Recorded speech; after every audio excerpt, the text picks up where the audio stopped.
Your shutter speed controls the shutter on your camera and how long it's allowed to open and close to allow light into your lens. So the slower the shutter speed, the longer that shutter is allowed to open before it closes, and the more light it's going to let in. That also is going to have the creative effect of motion or movement blur on your image.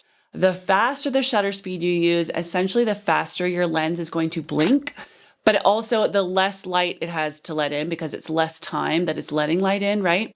And the more frozen the movement you're going to capture is, because again, if you think about blinking, if you just blink really quickly, what you remember from that blink when your eyes were open is a lot less than if you leave your eyes open for a long time and you're recording more movement, okay? But working in shutter priority allows you to really dive into that and pay close attention to what's happening with the different shutter speeds that you use.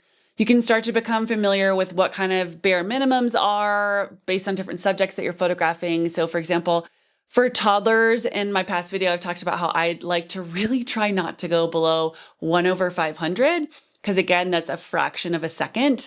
So I like a faster shutter speed for toddlers because they're pretty erratic and you never know what they're going to do. If you're trying to do something creative, like capture someone running by and you want to see that movement, then obviously you're going to want a slower shutter speed. Or maybe you're doing like the flashlight painting, you need a really slow shutter speed. Just depends on what you're photographing. But moral of the story is the secret to learning it is focusing on just shutter speed, utilizing something like shutter priority mode.